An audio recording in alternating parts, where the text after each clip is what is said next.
여러분 안녕하십니까? 뉴스9 윤정우입니다. 폭염에 지친 날들이 이어지고 있는 가운데 이번엔 태풍이 북상하고 있습니다. 피해가 없도록 주의하셔야 할 텐데요. 제9호 태풍 종다리는 제주를 지나 서해상으로 지금 올라오고 있습니다. 초속 19m, 반경 120km의 소형 태풍이지만 방심은 금물입니다.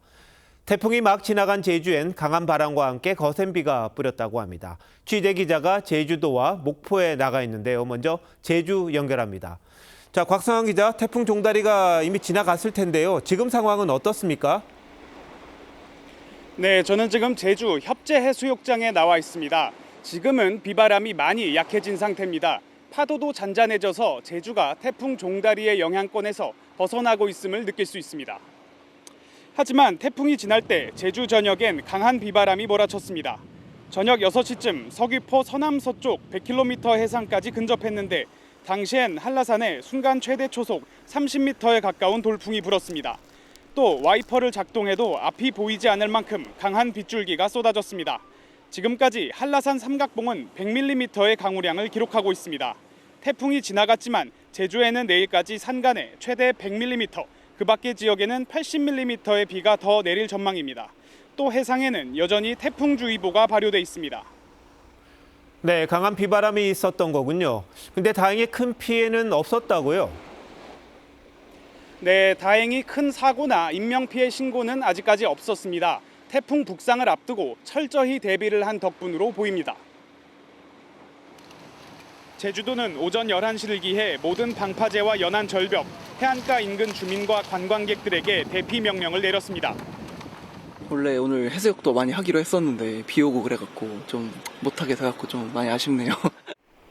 한라산 5개 등반로의 입산도 통제했습니다.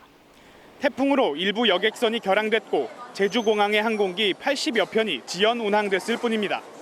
제주엔 30일 연속 열대야가 나타났는데 태풍 종다리가 뜨거운 수증기를 몰고 오면서 오늘 밤에도 열대야는 계속되고 있습니다.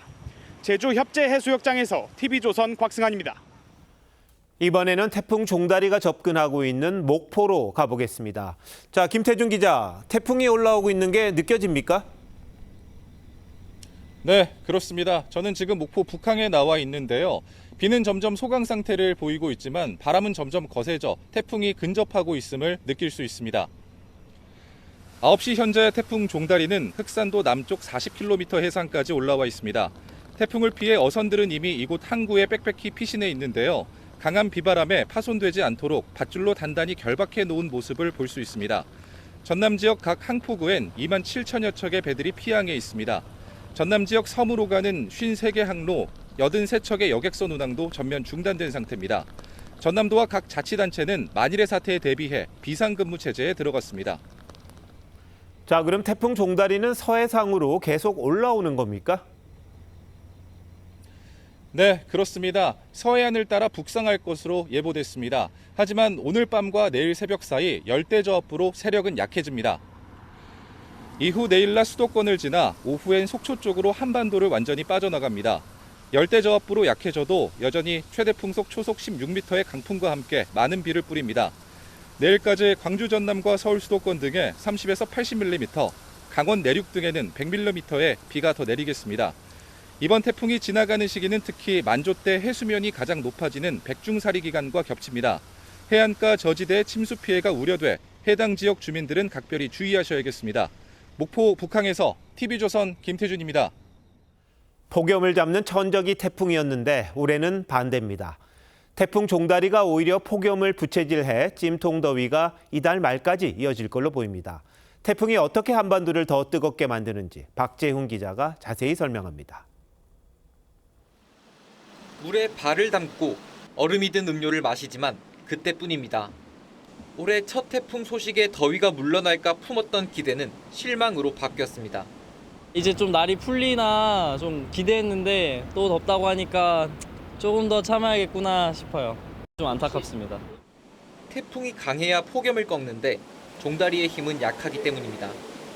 종다리는 수심이 얕은 서해를 지나게 돼 세력을 키울 충분한 에너지를 공급받지 못합니다. 위에선 강력한 고기압이 누르고 있어 몸집을 키울 수도 없습니다. 오히려 남쪽 바다에서 안고 온 열기와 수증기만 폭염에 더해줍니다. 이뿐만이 아닙니다. 종다리가 지나간 길을 통해 중국 상하이에서 저기압이 넘어와 대량의 수증기가 또 뿌려집니다. 뜨거운 남쪽 바람이 한반도에 들어오는 길도 터졌습니다. 북상 중인 종다리는 북태평양 고기압과의 사이에서 남동풍이 불어오는 틈을 만들었습니다. 게다가 이 남동풍은 백두대간을 넘으며 더욱 뜨거워져 서울을 비롯한 한반도 서쪽을 달굽니다. 즉 수증기의 저기압, 남동풍이란 삼총사가 몰려오는 겁니다. 태풍까지 폭염에 가세하면서 오는 30일까지 서울의 최저기온은 25도 밑으로 떨어지지 않을 전망입니다. TV조선 박재훈입니다. 영남 지역에는 태풍이 올라오지도 않았는데 오늘 새벽부터 최대 140mm의 기습폭우가 쏟아졌습니다. 열대야를 피해 다리 아래에서 잠자던 남성이 불어난 하천물에 고립됐고 차량들이 침수되는 등 피해가 속출했습니다. 하동원 기자의 보도입니다. 거센 빗줄기가 쉴 새 없이 차 앞 유리창에 쏟아집니다. 빗물에 잠긴 도로를 지나던 차가 경고음과 함께 멈춰섭니다. 운전자는 침수된 차를 버리고 겨우 몸만 빠져나옵니다. 10초에서 20초 사이에 물이 갑자기 불어나가지고 시동이 꺼지면서 물이 차 안에 급속도로 차올라가지고. 폭우로 급류가 흐르는 하천. 다리 아래 바위에 고립돼 있던 한 남성을 119 대원들이 밧줄에 묶어 교량 위로 들어올립니다. 이 남성은 열대야를 피해 잠을 자다 기습폭우로 고립된 것으로 알려졌습니다. 물살이 흐르는 물이 생각보다 훨씬 강하거든요. 로프를 타서 내려가서 구조하는 게 제일 안전하다고 판단해서. 부산과 울산, 경남 지역에는 새벽부터 오전까지 최대 140mm의 기습폭우가 쏟아졌습니다. 이로 인해 침수와 고립, 가로수 부러짐 등 81건의 피해 신고가 잇따랐습니다. 기습폭우에 하천 옆 도로가 물에 잠기면서 차량 진입이 통제됐습니다. 한반도를 둘러싼 고기압 사이에서 기압골의 영향으로 순간적으로 폭우가 집중된 겁니다. 오후엔 언제 그랬냐는 듯이 폭우가 그치고 다시 33도가 넘는 찜통 더위가 이어졌습니다. TV조선 하동훈입니다. 이래서 북한이 그렇게 대북 확성기 방송에 예민했던 모양입니다. 오늘 새벽 북한군 하사 한 명이 동해안과 가까운 강원도 고성 지역 군사 분계선을 걸어서 넘어 귀순했습니다. 이 병사는 한 달 전부터 전면 재개된 대북 방송을 듣고 귀순을 결심했다고 합니다.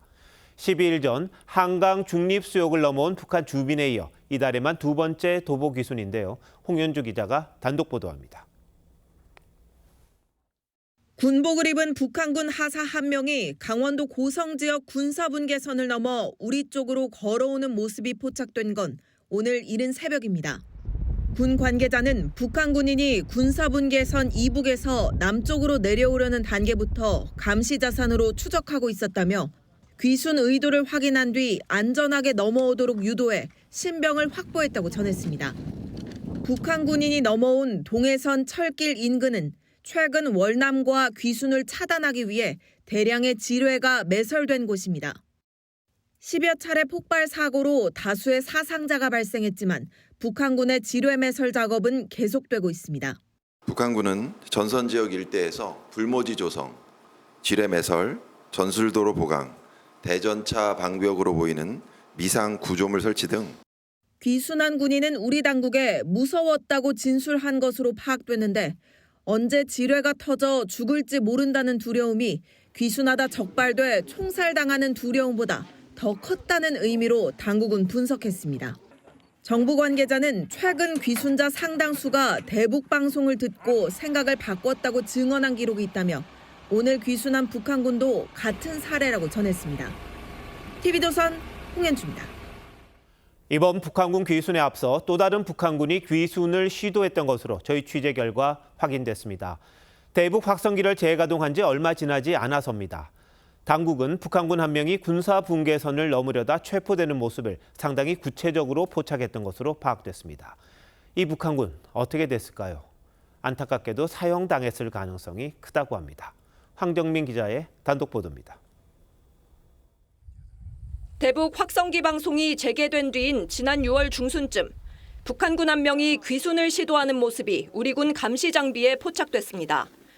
당시 병사는 강원도 중부전선 군사분계선을 넘기 위해 달려오다 북한 당국에 적발됐고 두 손이 포박된 채 끌려간 걸로 우리 당국은 파악하고 있습니다. 북한이 내부 단속을 강화하고 있는 만큼 사용됐을 걸로 우리 당국은 추정하고 있습니다. 하지만 이로부터 2달도 안 된 시점에 북한 주민 한 명이 인천 강화군 교동도 갯벌을 걸어 귀순했습니다. 당시 군 열상 감시 장비에 2개의 점이 식별돼 이때도 2명 중 1명은 귀순을 시도하다 실패했을 가능성이 제기됐었습니다. 북한 성명 불상자 2명이 귀순을 시도했다고 하는데 맞습니까? 현재 관련 기관에서 조사 중이기 때문에 12일 만에 또다시 북한군이 넘어오면서 북한 내부 동요가 연쇄 귀순으로 이어지고 있다는 평가가 나옵니다. TV조선 황정민입니다. 최근 귀순하는 북한 주민과 병사의 사례를 보면 대북 확성기가 상당히 위력적인 것으로 파악이 됩니다. 매일 16시간 동안 최대 30km까지 퍼지는 방송엔 광복절에 발표된 통일 독트린부터 남북의 파리올림픽 성적까지 담겼다고 합니다. 오늘 방송된 내용을 이태영 기자가 취재했습니다. 오전 6시부터 시작된 대북 확성기 방송 자유의 소리입니다. 최근 가장 자주 틀고 있는 비행기란 노래가 먼저 울려 퍼집니다. 다른 나라를 여행하고 싶으십니까? 첫 곡 거북이의 노래 비행기 들으면서 출발합니다. 북한 정권의 내부 실상을 비롯해 탈북민들의 증언, 한국의 방산 수출 규모를 전하는 방송이 이어졌고 남북의 역대 올림픽 메달 성적도 소개했습니다. 미사일을 불법으로 쏘는 것보다 올림픽에서 좋은 성적을 거두는 일이 북한을 바라보는 세계인들의 시선을 바꾸는데 더 효과적이지 않습니다. 북한의 오물풍선 도발에 대응한 대북 확성기 방송은 한 달 전부터 매일 16시간씩 가동 중인데 광복절 직후부턴 8.15 통일 독트린 내용도 포함됐습니다. 전방의 북한군 상당수는 지뢰 매설 작업 중 빈번하게 발생하는 폭발 사고 소식을 대북 방송을 통해 접하는 것으로 알려졌습니다. 한 번뿐인 여러분의 소중한 삶을 낭비하지 않는 방법. 김정은 정권에 반대해 봉기를 일으키거나 탈북하는 것. 둘 중 하나뿐입니다. 북한 체제에 반감이 적지 않은 MZ세대 북한군의 동요가 더욱 커질 거란 전망도 나옵니다. 국가를 위해서 내가 헌신해야 된다는 개념이 이전 세대보다 훨씬 낮은 그런 특징들이 있기 때문에 통일부는 북한군의 기수는 기관과 감시 체계의 문제라고 평가했습니다. TV조선 이태형입니다. 어쩐지 빨리 합의했다 싶었습니다. 일요일 열기로 한 여야 대표회담을 앞두고 실무회담을 가지기로 했는데 첫 단계부터 삐걱거리고 있습니다. 대표회담을 생중계하자는 국민의힘 제안이 언론을 통해 먼저 알려지자 민주당이 불쾌감을 드러내며 제동을 걸었습니다. 해병대원 특검법 등 의제 설정을 두고도 신경전이 벌어지고 있다는데 일단 바늘에 실을 꿰야 뭐든 시작되지 않겠습니까? 장세희 기자입니다. 국민의힘은 한동훈, 이재명 대표 간 회담 전 과정을 생중계로 공개하는 방안을 제안했습니다. 한동훈 대표도 동의하고 이재명 대표도 처음 제안했던 그 성격이나 그 취지가 맞을 것 같아서 가급적 열린 회담을 좀 한번 해보자. 국민이 보는 앞에서 민생 논의에 집중하자는 건데 이 같은 제안이 언론을 통해 먼저 알려지면서 민주당은 충분히 협의하지 않은 방식과 주제를 던지듯 발표한 건 예의에 어긋난다고 비판했습니다. 일방적으로 언론을 통해서 공개하는 것은 한동훈 대표께서 보여주기식 이벤트로 만들려고 하는 게 아닌가라고 하는 의구심 때문에 이 여파로 오늘로 알려졌던 양당 실무협의도 불발됐습니다. 국민의힘은 정쟁 중단 선언과 금융투자세 등 민생대책, 정치개혁협의체 상설화 등을, 민주당은 해병대원 특검법, 민생회복지원금, 지구당 부활 등을 의제로 제안할 예정입니다. 특히 민주당은 해병대원 특검법에 제보공작 의혹까지 수사 대상에 넣자는 한 대표의 요구도 수용할 수 있다고 압박했습니다. 제보 조작이든 제보 실수이든 다 포함시켜서 특검법을 발의해 주십시오. 특검법 발의에 대한 여권 내 반감이 적지 않아 한 대표로선 고민이 깊어질 수밖에 없습니다. 다양한 의견들이 지금 나오고 있고요. 반발을 사고 있는 부분도 많습니다. 대화 시작도 전에 한 차례 신경전을 벌인 여야 대표 비서실장들은 내일 오전 만나 회담 의제와 형식 등 구체적인 협의에 들어갈 계획입니다. TV조선 장세희입니다. 차가운 민심의 여야 모두 이제서야 정신이 번쩍 든 모양입니다. 탄핵과 청문회로 상징되는 정쟁에 매몰됐던 국회가 모처럼 협치를 일궈냈습니다. 전세 사기 피해자에게 임대주택을 지원하는 전세 사기 특별법을 법안 소위에서 합의 처리한 겁니다. 그런데 이 법은 지난 국회 때 민주당이 단독 처리하고 윤석열 대통령이 거부권을 행사하면서 폐기됐던 법이었죠. 뭐가 달라졌고 어떻게 합의한 건지 정민진 기자가 자세히 알려드립니다. 국회 국토교통위원회 간사들이 덕담을 주고받으며 손을 맞잡습니다. 간사님 수고 많으셨습니다. 아님 감사합니다. 잘 중간에 권영진 간사님 제일 수고하셨습니다. 여야가 국토위 법안 소위에서 한 달 동안 4차례 논의한 끝에 전세사기 특별법 개정안을 통과시켰습니다. 개정안엔 토지주택공사 LH가 경매로 낙찰받은 전세사기 피해 주택을 피해자에게 장기 임대해주거나 원치 않으면 경매 차익을 받고 나가는 등의 방식을 택할 수 있도록 하는 내용이 담겼습니다. 야당은 그동안 경매 매입 방식으로는 한계가 있다며 여당이 낸 개정안에 반대해왔는데 LH가 민간주택 집주인과 전세 계약을 맺어 피해자에게 제공하는 전세 임대안을 추가로 제시하며 합의가 이뤄졌습니다. 여야가 쟁점 법안을 합의 처리한 건 22대 국회 들어 처음입니다. 민주당 안을 고수하는 것이 피해 부재를 더 지연시킬 수 있다라고 하는 판단하에 어려운 결정이었다. 정쟁이 아닌 민생을 위해서 그리고 입법 폭력이 아닌 입법을 위한 여야 합의가 다시 한번 정상화됐다는 의미에서 21대 국회에선 야당이 단독 처리한 선구제 후 회수 방식의 개정안에 대해 윤석열 대통령이 거부권을 행사하며 폐기된 바 있습니다. 소위 문턱을 넘은 전세사기 특별법은 전체 회의와 법사위를 거쳐 오는 28일 본회의에 상정될 예정입니다. TV조선 정민진입니다. 민주당 이재명 대표가 역대 최고 득표율로 다시 뽑혔습니다만 이 지역 때문에 고민이 많습니다.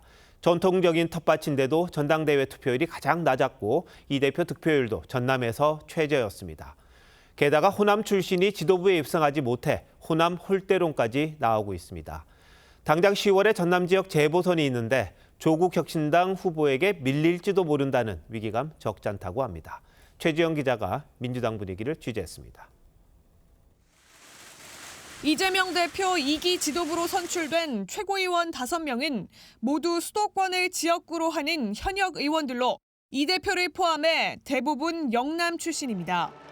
유일한 호남 후보였던 민영배 의원은 8명 가운데 7위를 기록하며 낙선했고 전북이 지역구인 이성윤 의원은 예비 경선에서 컷오프됐습니다. 호남 대표성이 반드시 반영돼야 돼. 지금 호남이 민주당에서 떠나가고 있어요. 이번 전당대회에서 호남 지역 권리당원 온라인 투표율은 23%로 전체 평균을 크게 밑돌았고 이재명 대표 득표율도 전남에서 가장 낮았습니다. 당내에선 전남 영광, 곡성 군수를 뽑는 10월 재보궐선거에서 조국 혁신당에 밀릴 수 있다는 우려도 나옵니다. 실제 지난 총선 때 조국 혁신당의 호남 지역 비례정당 득표율은 민주당보다 높았습니다. 조국 혁신당도 조국 대표가 호남의 월세살이로 상주할 예정이라며 호남 공략에 공을 들이고 있습니다. 호남 유권자에게도 선택권을 주자. 좀 실제로 유권자가 후보를 선택하면 그 후보가 되는 꼴도 좀 우리 호남 유권자들도 볼 때가 되지 않았을까요? 조국 혁신당이 후보를 낼 경우 민주당과 경쟁하는 첫 선거가 됩니다. 호남이 흔들린다는 위기감 속에 민주당은 지명직 최고위원에 호남 인사를 앉히는 방안도 검토하는 걸로 알려졌습니다. TV조선 최주원입니다. 퇴임을 앞둔 일본 기시다 총리가 다음 달 초 한국을 방문하는 방안을 검토 중이라고 잠시 전 일본 매체가 보도했습니다. 내달 말 총리직에서 물러나기에 앞서 윤석열 대통령과 정상회담을 갖고 양국 간 협력을 강화하기 위해서라는데 구민성 기자가 보도합니다. 일본 기시다 후미오 총리가 다음 달 초 한국을 방문해 윤석열 대통령과 정상회담을 하는 방안을 검토 중이라고 교도통신이 보도했습니다. 일본 외교소식통은 교도통신에 기시다 총리가 그동안 힘써온 한일 관계 개선 과정을 점검하고 안보 등 분야에서 지속적인 협력을 확인하길 희망한다고 전했습니다. 기시다 총리는 최근 집권자민당 차기 총재 선거에 불출마하기로 했고 다음 달 27일 실시되는 선거에서 후임 총리가 결정됩니다. 自民党が変わることを示す最も分かりやすい最初の一歩は私が身を引くことであります。 기시다 총리는 불출마를 선언한 회견에서 재임 기간 주요 성과로 한일 관계 개선을 꼽았고 내년 국교 정상화 60주년을 맞아 한일 관계 정상화를 더욱 확실히 해야 한다고 강조한 바 있습니다. 대통령실 관계자는 기시다 총리의 불출마 결정 이전부터 일본 측이 방한 의사를 표명해왔고 불출마 발표 이후에도 관련 논의가 있었지만 아직 결정된 사항은 없다며 윤 대통령은 한일 셔틀 외교 차원에서 언제든 기시다 총리를 만날 용의가 있다고 밝혔습니다. 윤 대통령과 기시다 총리, 미국 바이든 대통령은 지난 18일 캠프 데이비드 정상회의 1주년을 맞아 삼국 협력은 필수 불가결이란 내용의 공동 성명을 발표했습니다. 기시다 총리는 다음 달 미국에서 바이든 대통령과 정상회담을 갖는 방안도 추진 중인 것으로 알려졌습니다. TV조선 구민성입니다. 최장 열대야에 오늘도 에어컨에 의지해 잠드시는 분 많을 텐데요. 아파트 단지에서 크고 작은 정전 사고가 잇따르고 있습니다. 어젯밤 서울 노원구의 한 아파트에서는 300세대가 정전 피해를 겪었습니다. 일주일도 안 된 사이에 두 번째 정전이었습니다. 신유만 기자입니다. 아파트 전체가 어둠에 휩싸였습니다. 어제 저녁 7시 반쯤 서울 노원구의 300여 가구 아파트 단지 전체가 정전됐습니다. 열대야가 이어지는 가운데 3시간 반 동안 전기가 끊기자 집 밖으로 대피한 주민들도 많았습니다. 다들 이제 더워서 힘들죠. 시원하게 살다가 엄청 걱정은 사람마다 다. 그 냉장고 때문에. 전기가 다 안 되니까 아무것도 안 돼서 휴대폰 시켜놓고 먹었죠. 이 아파트는 지난 13일에도 전기가 끊겼는데요. 일주일 새 2차례나 정전이 발생하면서 주민들은 불안감을 감추지 못했습니다. 먼저도 한번 그래가지고 이거 또 혹시나 그러지 않을까 그래 또 나갈까 봐 또 걱정이지. 이곳은 2017년 입주한 새 아파트지만 지난 13일에 이어 일주일 새 2번이나 전기가 끊겼습니다. 1차 정전 후 관리사무소가 전기 차단기를 수리했지만 정전 사고를 피하지 못했습니다. 한전은 아파트 전기 설비 결함으로 추정하고 정확한 원인을 조사 중입니다. TV조선 신유만입니다.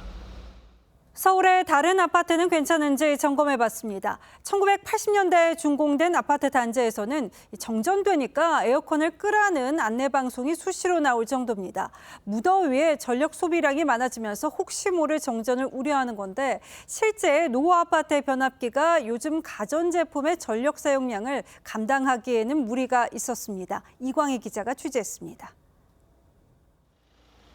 1970년대 후반 입주한 서울 잠실의 한 아파트입니다. 에어컨 사용을 자제해달라는 안내 방송이 하루에도 몇 번씩 나옵니다. 날씨까지 걱정이 미치겠어요. 항상 자제하라고. 폭염 때문에 에어컨을 포기 못하는 가정이 많다 보니 정전되는 경우도 적지 않습니다. 에어컨하고 인덕션하고 이렇게 식구 들어서 막 뭐 하고 이럴 때는 불이 자주 나와요. 잠실의 이 아파트는 입주한 지 40년이 넘었는데요. 정전 우려 때문에 입주민들에게 8월에 휴가를 가달라는 안내문까지 붙였습니다. 입주 30년 넘은 서울 송파의 아파트도 사정은 마찬가지입니다. 전력을 좀 덜 써달라고 그러네요. 1991년 이전에 지어진 아파트는 세대별 전력 설계 용량이 1kW 수준이지만 최근 출시된 벽걸이 에어컨 한 대만 해도 소비 전력이 0.8kW에 이릅니다. 노후 아파트의 변압기가 전력 사용량을 감당하지 못하면서 입주 25년이 넘은 단지의 정전 발생률은 15년 미만에 비해 7.4배 높습니다. TV조선 이광입니다. 문재인 전 대통령의 사위였던 서모 씨의 특혜 채용 의혹을 수사하고 있는 검찰이 임종석 전 청와대 비서실장을 불러 조사했습니다. 검찰은 당시 청와대가 서 씨 채용 대가로 이상직 전 의원을 중소벤처기업진흥공단 이사장에 임명하는 데 관여했는지를 임 전 실장에게 물은 것으로 전해지는데요. 임 전 실장은 조사에 앞서서 정치 보복이라며 반발했습니다. 고승현 기자입니다. 김정표! 지지자들의 응원 속에 검찰에 출석한 임종석 전 대통령 비서실장은 정치보복 수사라며 반발했습니다. 누가 봐도 정치적이고 누가 봐도 대통령의 의중이 실려 있다고 생각할 수밖에 없는 일입니다. 이상직 전 의원을 중소벤처기업진흥공단 이사장으로 발탁한 데엔 문제가 없다고도 했습니다. 중진공 이사장 인사 문제는 여느 대통령 임명직 인사와 똑같은 절차를 통해서 이루어졌을 뿐입니다. 하지만 검찰은 이 전 의원의 중진공 이사장 임명 이후 문재인 대통령 당시 사위였던 서모 씨가 타이 이스타젯 임원으로 채용됐다며 대가성이 있는 것으로 보고 있습니다. 특히 이사장 공모 전인 2017년 말 청와대 비공식 회의에서 이 전 의원을 이사장에 내정한 것으로 파악하고 당시 실세였던 임 전 실장을 상대로 이 과정에 관여했는지를 약 3시간 넘는 조사에서 따져 물은 것으로 알려졌습니다. 임 전 실장의 검찰 출석은 국민의힘이 특혜 채용 의혹을 고발한 지 4년 만입니다. 검찰은 임 전 실장에 이어 문 전 대통령 일가에 대한 조사도 검토할 것으로 알려졌습니다. TV조선 고승현입니다. 서울에서 테슬라 차량이 주택가로 또 돌진했습니다. 이 차량 7대와 담벼락을 잇따라 들이받고 멈춰섰는데 60대 대리운전 기사는 급발진을 주장했습니다. 이나라 기자입니다. 차량 한 대가 빠른 속도로 골목길을 내달리더니 주차된 차량들을 잇따라 들이받습니다. 사고를 낸 파란색 테슬라 차량은 운전석과 조수석 에어백이 모두 터진 채 한쪽으로 기울어져 있습니다. 피해 차량들도 트렁크와 뒷범퍼 등이 심하게 찌그러졌습니다. 오늘 새벽 1시 40분쯤 60대 대리기사가 몰던 테슬라 차량이 주택가 주차장으로 돌진했습니다.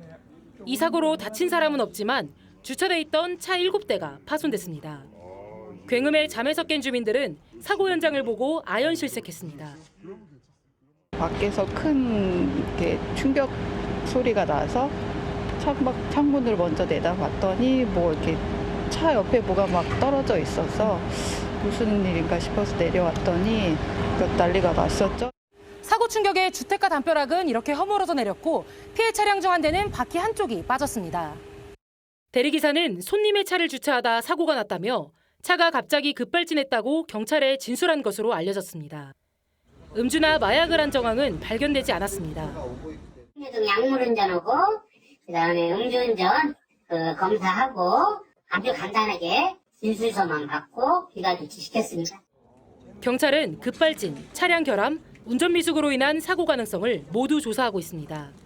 TV조선 이나라입니다. 6개월째 진행되고 있는 의정 갈등에 새로운 불씨가 등장했습니다. 정부가 의사 면허를 따도 수련을 거쳐야 의사로 일할 수 있는 진료 면허제 도입 검토에 들어가서 의사단체 반발이 거센데요. 여기에 피해 간호사 법제화 등을 담은 간호법까지 이달 말 국회 통과가 유력한 상황입니다. 의정 갈등의 골은 더욱 깊어질 전망입니다. 신경희 기자입니다. 간호협회가 전공의 이탈 6개월 동안 겪은 고충 사례들을 공개했습니다. 간호사들은 원치 않는 전공의 업무를 떠맡고 있으며 무급 휴가를 강요받거나 임금 미지급과 실직이라는 고용 위협 앞에 직면해 있습니다. 간호사 10명 중 6명이 전공의 업무를 강요받았고 진료지원 간호사 교육은 1시간에 불과했다고 주장했습니다. 병원의 경영난으로 취업도 어려워졌습니다. 전국의 47개소 상급 종합병원에서 올해 졸업한 간호사를 채용한 의료기관은 단 한 곳밖에 되지 않습니다. 간호협회는 법적 안전망이 필요하다며 간호법 제정을 호소했지만 의사협회는 법 제정 시 정권 퇴진운동까지 시사하며 강력 반발에 나섰습니다. 국민 건강을 위협하는 간호사 불법 진료법을 대한의사협회는 반드시 막아내겠습니다. 하지만 여야는 오는 28일 국회 본회의에서 간호법 처리를 합의한 상태입니다. 정부는 또 진료 면허제 도입도 검토 중입니다. 현재는 의사 국가시험에 합격하면 바로 일반의로 진료를 볼 수 있지만 진료 면허제는 별도 임상 수련을 거쳐야만 진료를 가능케 해 사직 전공의들에게 영향이 예상됩니다. 의협은 즉각 의사 배출을 막는 잘못된 정책이라며 대정부 투쟁 수위를 높인다는 방침입니다. TV조선 신경입니다. 서울 아파트값 상승세가 강남권에서 서울 외곽으로 확대되면서 상대적으로 오름세가 덜했던 이른바 노도강에서도 최고가가 속출하고 있습니다. 먼저 부동산 시장 상황 정수영 기자가 전해드리고 계속해서 정부 대책 짚어드리겠습니다. 서울 도봉구의 한 아파트입니다. 최근 전용 121제곱미터가 10억 1천만 원에 거래되며 4년 전 신고가를 넘어섰습니다. 매수 문의도 빗발칩니다. 남쪽이 지금 바람 불잖아요. 그렇죠. 이쪽으로 영향이 미쳐가지고 금매가 막 빠집니다. 노원과 도봉, 강북의 집값은 지난주 0.12%에서 0.19% 올랐습니다. 노원과 도봉은 2021년 10월 이후, 강북은 2018년 9월 이후 최대폭으로 상승했습니다. 강남 3구에서 시작된 서울 집값 상승세가 마용성을 넘어 노도강까지 번지고 있습니다. 올해 초까지만 하더라도 영끌족들이 대출이자 부담을 못 이겨 집을 내놓으면서 집값이 급락했지만 몇 달 새 상황이 급반전됐습니다. 아파트 공급 부족 우려와 1년 넘게 이어진 전셋값 상승, 핵심 지역의 집값 상승이 영향을 미친 것으로 보입니다. 임대차에 대한 불안감이 있을 경우에는 내 집 마련에 대한 수요 욕구가 계속 이어질 수밖에 없기 때문에 상대적으로 가격이 낮은 노도강 지역에도 매수세가 이어진다. 다만 서울 내에서도 양극화가 심화되고 있는 만큼 노도강 집값 상승세가 본격적인 이사철이 시작되는 추석 이후에도 지속될지는 지켜봐야 한다는 지적이 나옵니다. TV조선 정수양입니다. 네, 보신 것처럼 수도권 집값 상승세가 확산되자 금융당국은 다음 달부터 수도권의 주택담보대출 문턱을 더 높이기로 했습니다. 공급 확대에 이어서 대출 규제 카드까지 쓰는 건데 1억 연봉 직장인은 대출 한도가 지금보다 얼마나 줄어들게 되는 건지 윤태용 기자가 짚어봤습니다. 우리 가계가 진 빚은 6월 말 기준 1,896조 2천억 원, 역대 최대치를 갈아치웠습니다. 특히 주택담보대출은 2분기에만 16조 원이 늘었습니다. 전분기에 비해 증가세가 확대되었는데 이는 수도권을 중심으로 주택매매 거래량이 증가하였기 때문입니다. 상황이 이렇게 되자 금융당국은 고강도 대출 규제책을 내놨습니다. 다음 달부터 시행 예정인 2단계 스트레스 DSR 금리를 수도권에 더 높게 적용하기로 한 겁니다. 스트레스 DSR은 금리 인상에 대비해 대출 금리에 가산금리를 더해 대출 한도를 줄이는 방식입니다. 이에 따라 현재 0.38%포인트 적용되고 있는 가산금리가 다음 달부터는 수도권은 1.2%포인트, 비수도권은 0.75%포인트로 이원화됩니다. 수도권 1억 원 연봉자의 경우 지금은 6억 3천만 원까지 대출을 받을 수 있지만 앞으로는 5,600만 원이 줄어든 5억 7,400만 원까지 가능합니다. 금융당국은 집값이 잡히지 않을 경우 대출을 더 조일 수 있다는 점도 시사했습니다. 필요하다고 판단될 경우 DSR 적용 범위를 확대하고 추가 조치도 검토하겠습니다. 여기다 은행들이 정부 기조에 맞춰 대출 금리를 앞다퉈 올리고 있어 빚내서 집을 마련하기는 더 어려워질 전망입니다. TV조선 윤태윤입니다. 대통령 선거일까지 80일도 남지 않은 미국으로 가봅니다. 해리스 부통령을 대통령 후보로 추대하기 위한 민주당 전당대회가 시작됐습니다. 첫날 연설자로 바이든 대통령이 나섰는데 해리스가 깜짝 등장해 승리를 확신했습니다. 전당대회 관례로는 후보자가 마지막 날 무대에 섭니다. 그런데 후보 자리를 물려준 바이든에게 고마움을 표시하고 싶었던 모양입니다. 먼저 신은석 기자입니다. 일정에 없던 해리스 부통령이 등장하자 함성이 쏟아집니다. 대선 후보 자리를 넘겨준 바이든 대통령에 인사합니다. We are forever grateful to you. When we fight, we win. 나흘 일정의 민주당 전당대회가 진보화성 시카고에서 개막했습니다. 첫날 하이라이트는 바이든 대통령의 연설. Joe Biden is the OG girl dad. I would like to introduce my father, your 46th president. 바이든은 입장하다 눈물을 보였습니다. Are you ready to vote for democracy and for America? I love the job, but I love my country more. 2016년 대선 때 트럼프에 패배했던 힐러리 클린턴 전 국무장관도 지원 사격에 나섰습니다.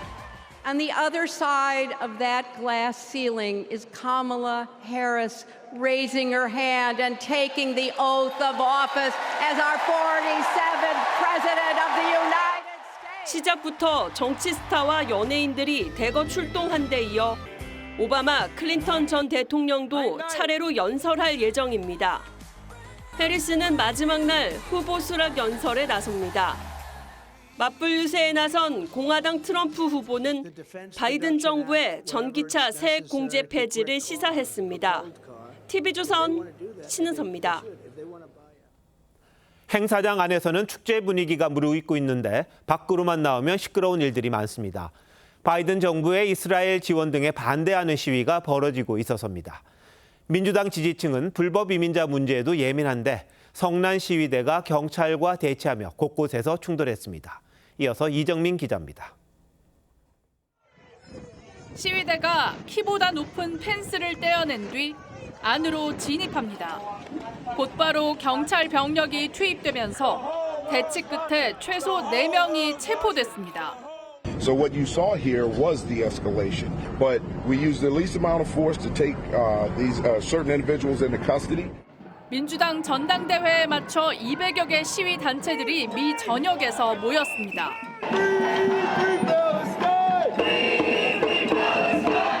수만 명이 가자지구 전쟁 반대를 외치며 이스라엘 지원과 집단 학살을 중단하라고 압박했습니다. I definitely will not be voting for Kamala. She's been his right-hand man, and we've heard her stance on Israel. 시위는 민주당 새 정강에서 이스라엘 무기 금수 조치가 빠지자 더욱 격화했는데 지난 1968년 베트남전 반전 시위처럼 유혈 사태로 번질 수 있다는 우려도 나옵니다. 여기에 불법 이민자 문제와 낙태권 제한에 항의하는 크고 작은 시위들도 예고돼 있습니다.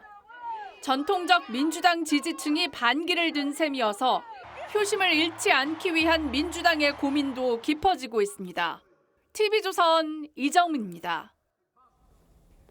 원하는 이미지를 뚝딱 만들어주는 생성형 AI가 날이 갈수록 정교해지면서 여론 조작에 대한 우려 커지고 있습니다. 규제하는 것도 쉽지 않다는데 왜 그런지 따져보겠습니다. 김다민 기자, 최근 미 대선판에서 이 AI가 생성한 이미지들 때문에 난리가 났다면서요. 네, 대선 후보들을 소재로 한 자극적인 AI 이미지들이 쏟아지고 있는데요. 테슬라 최고 경영자인 일론 머스크가 내놓은 AI 챗봇 그록 때문입니다. 공화당과 민주당의 대선 후보인 트럼프와 해리스가 연인이 돼 바닷가를 거닐고 만삭의 해리스의 배를 트럼프가 쓰다듬습니다. 트럼프가 김정은 위원장 앞에 무릎을 꿇고 있고 바이든 대통령이 트럼프를 향해 총구를 겨눕니다. 모두 생성형 AI인 그록이 만든 이미지입니다.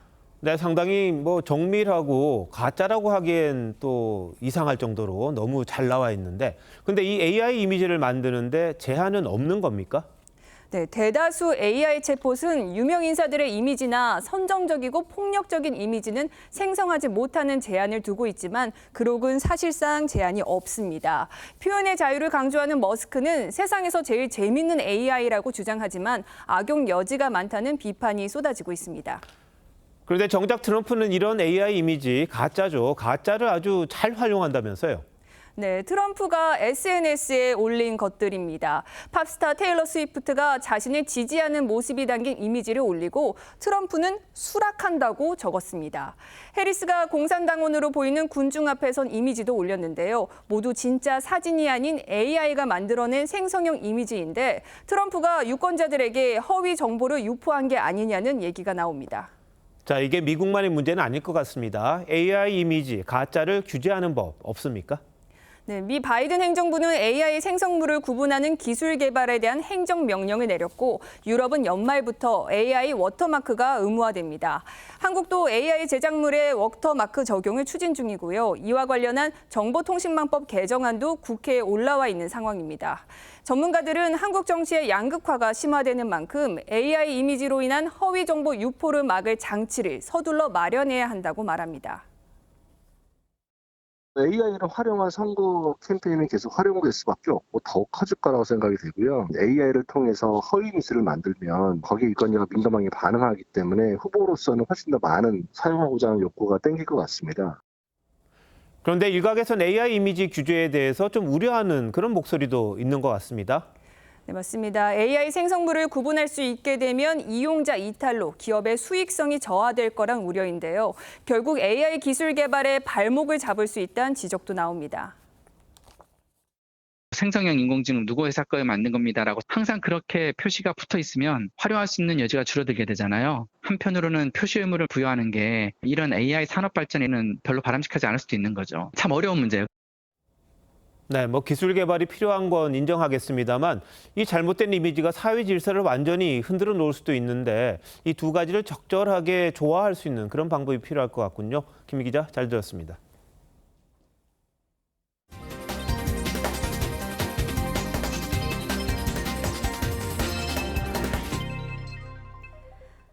한미연합훈련 을지 자유의 방패가 어제부터 역대 최대 규모로 실시 중이죠. 이 한미 공군의 주력 전투기 200여 대가 닷새 동안 밤낮으로 뜨는 훈련이 진행 중인데 이렇게 여러 비행단이 다 같이 24시간 내내 비행 훈련을 하는 건 이번이 처음입니다. 윤동빈 기자가 보도합니다. 뜨겁게 달궈진 활주로 위로 우리 공군의 주력 전투기 F-15K가 아지랑이를 일으키며 들어섭니다. 영공을 침범한 가상의 적 전투기를 격추하기 위해 신속하게 하늘로 솟아오릅니다. 한밤중이 되자 활주로를 박차고 날아오르는 KF-16의 엔진 불꽃이 더욱 길고 선명합니다. 한미연합훈련인 을지 자유의 방패 연습과 연계한 훈련으로 한미 공군의 주력 전투기 200여 대가 닷새 동안 밤낮을 쉬지 않고 24시간 뜨게 됩니다. 통상 양국이 각각 1개 비행단을 투입해오던 것과 달리 이번엔 처음으로 5개 비행단이 참여해 규모를 키웠습니다. 주야간 계속된 훈련을 통해 언제 어떤 상황이 발생해도 주어진 임무를 완수할 수 있다는 인파가 몰리는 서울 올림픽 체조경기장 일대에선 북한의 드론 공격을 가정한 대테러 진압 훈련이 진행됐습니다. 활동되는 드론 조종자 수출을 위한 88 전투과정 일대 실시할 것. 드론의 전파를 방해해 떨어뜨리는 첨단 제밍 장비와 대공포 천호가 투입됐고 폭발물 처리반이 위험 물질을 제거한 뒤 경찰 특공대가 인지를 구출하는 훈련도 진행됐는데 예행 연습 도중 연막탄 파편을 맞고 군 장병과 경찰 등 5명이 경상을 입는 사고도 발생했습니다. TV조선 윤동빈입니다. 공포 영화는 여름 영화라는 공식이 깨진 지 오래입니다만 막바지 더위가 예고된 이달 말 공포 영화가 쏟아집니다. 과연 관객의 선택을 받을 수 있을지 판단해 보시죠. 장동욱 기자입니다. 버려진 우주기지 로물루스로 탐사를 떠난 젊은이들. 아무도 없는 공간에서 정체불명 외계 괴물과 조우합니다. 국내에도 잘 알려진 SF 호러 에이리언 시리즈의 7번째 영화 에이리언 로물루스입니다. 개봉 첫 주 전 세계 수익 1억 달러를 돌파했고 국내에서도 지난 14일 개봉 후 하루를 빼고는 박스오피스 1위 자리를 지켜내며 100만 관객 돌파를 눈앞에 뒀습니다. 우리 영화계에선 외딴 저택에서 벌어지는 기묘한 이야기를 다룬 영화 늘봄 가든이 개봉을 앞뒀습니다. 국내 온라인 커뮤니티 등에서 대한민국 3대 흉가 중 하나로 알려진 늘봄 가든의 탄생 비화를 그려냈습니다. 공포영화 전문 제작사인 블룸하우스 프로덕션의 손길이 들어간 할리우드 공포물들도 스크린을 찾습니다. 애착 인형을 공포 소재로 삼은 이매지너리, 초대를 받아 향한 친구의 집에서 벌어지는 공포를 담은 스픽 노 이블 등이 이달 말부터 연이어 개봉합니다. 여름 대신 겨울에 개봉한 파묘가 공포물 최초로 1000만 관객을 넘기는 등 공포영화는 여름이라는 속설도 옛말이 된 상황. 첫설을 앞두고도 거세져만 가는 무더위에 힘입어 공포영화들이 관객 선택을 받을 수 있을지 주목됩니다. TV조선 장도우입니다. 역대 최고 성적을 기록한 파리올림픽 열기가 식지 않고 있습니다. 올림픽에서 최고의 실력을 보여준 우리 선수들, 이번엔 광고와 화보 촬영을 통해서 또 다른 모습을 보여주고 있습니다. 이다솜 기자입니다. 파리올림픽 이후 오랜만에 당긴 방아쇠였지만 예리함은 여전했습니다. 봉황기 사격대에 출전한 김예지가 본선에서 대회 신기록을 세우는 등 쾌조의 기량을 뽐냅니다. 냉철한 영화 속 킬러를 연상케 하는 카리스마로 파리 올림픽 기간 세계 팬들의 호응을 받았던 김예지. 테슬라의 최고 경영자 일론 머스크의 관심을 비롯해 미국 MBC 방송이 선정한 올림픽 10대 스타의 이름을 올리는 등 최고의 화제성을 뽐냈습니다. 광고계와 방송계 등 쏟아지는 관심에 최근 배우 전문 에이전트와 계약을 맺었는데 슈퍼스타 반열을 입증하는 명품 브랜드 화보 촬영도 앞두고 있습니다. 사격 선수가 이런 것도 하네 라면서 사격에 좀 더 많은 관심을 주실 수도 있겠다라는 생각에 결정했습니다. 아시안게임 3관왕에 이어 파리올림픽 3관왕으로 한국 양궁의 새 역사를 쓴 임시연은 잠실 야구장에 등장했습니다. 오늘은 활 시위를 당기는 대신 야구공을 던지며 관중의 박수를 받았습니다. 파리올림픽 기간 14경기에 출전하며 투혼을 불살른 삐아기 신유빈은 국내 식품회사 광고 모델로 발탁됐는데 광고료 1억 원을 탁구 꿈나무를 위해 기부했습니다. TV조선 이다솜입니다. Some birds aren't meant to be caged. Their feathers are just too bright. 쇼생크 탈출은 원 제목처럼 구원에 관한 영화입니다. 남의 죄를 대신해 벌을 받거나 속죄하는 대속의 구원을 얘기합니다. 지금 세상 어디선가 까닭없이 울고 있는 그 사람은 나를 우는 것이다. 릴케가 노래했듯 시인은 대속하는 사람입니다. 그런데 이화영 전 부지사가 총선 후 면회온 민주당 당선자들에게 대속을 들먹였습니다. 여러분도 누군가 이렇게 대속을 했기에 그 자리에 있는 것이다. 그러면서 이재명 대표에게 안부 좀 전해달라고 했습니다. 검찰은 녹취록을 법정에서 공개하면서 자신의 희생을 강조하고 싶었던 것이라고 했죠. 이 씨는 아내에게도 이 대표를 한번 만나달라고 했습니다. 아내가 싫다고 하자 실랑이가 벌어졌습니다. 왜 이재명 만나기 뭐 어려운가? 난리칠 텐데. 누군가 대신 벌을 받고 있다는 그가 이 대표에게 못다한 말은 무엇이었을까요? 이 대표가 11개 혐의로 받고 있는 4개의 재판은 이리저리 꼬인 고차 방정식입니다. 당내에서도 사실은 좀 다들 시시하지만 이제 9, 10월의 재판 결과가 워낙 엄중해서 걱정들을 많이 하고 있습니다. 위증교사와 선거법 위반 두 사건의 결심 공판이 다음 달로 다가오면서 10월 중에는 1심 선고가 나올 전망입니다. 위증교사는 구속영장을 기각했던 판사조차 소명되는 걸로 보인다고 밝혔었죠. 그래서인지 새 지도부가 첫날부터 사법부에게 노골적인 으름장을 놓았습니다. 국민적인 아주 대분노를 일으키고 국민적 저항을 받을 거란 걸 재판부도 너무나 잘 알겠죠. 국민적이란 말을 그렇게 갖다 대도 괜찮은 건지요? 다른 최고위원은 분란의 소지가 될 일은 없을 거라고 했지만 과연 그럴까요? 사법 리스크는 온전히 이 대표의 것입니다. 누가 대속할 수 있는 것도 아닙니다. 아무리 유일체제라고 해도 감당하기 힘든 일이 벌어질지도 모릅니다. 법관은 판결로 말한다고 하지 않습니까? 사법부 겁박을 계속하다간 정말 국민적인 분노를 일으키고 말 겁니다. 8월 20일 앵커 칼럼 오늘 이재명의 것은 이재명에게로였습니다.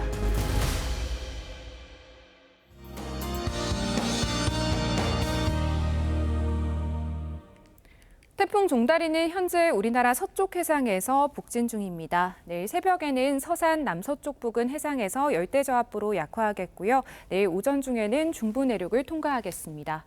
내일까지 중부지방과 서해안, 남해안과 지리산 부근, 제주 산지에 최대 100mm 이상의 많은 비가 내리겠고요. 그 밖의 지역에서도 30에서 최대 80mm가 예상됩니다. 제주도는 오늘 밤까지, 수도권과 충청 남부지방은 내일 오전까지, 강원은 내일 오후까지 시간당 30에서 50mm가량의 집중호우가 예상돼 주의하셔야겠고요. 강한 바람까지 동반돼 피해 없도록 조심하셔야겠습니다. 태풍이 몰고 오는 뜨거운 수증기에 오늘 밤사이 전국에 열대야가 나타나겠습니다. 내일 중부지방은 30도 안팎까지 기온이 내려가면서 폭염 수준의 더위가 쉬어가겠습니다. 모레까지 전국에 비가 내리겠습니다. 날씨였습니다. 8월 20일 화요일 뉴스9 마칩니다. 시청해주신 여러분 고맙습니다.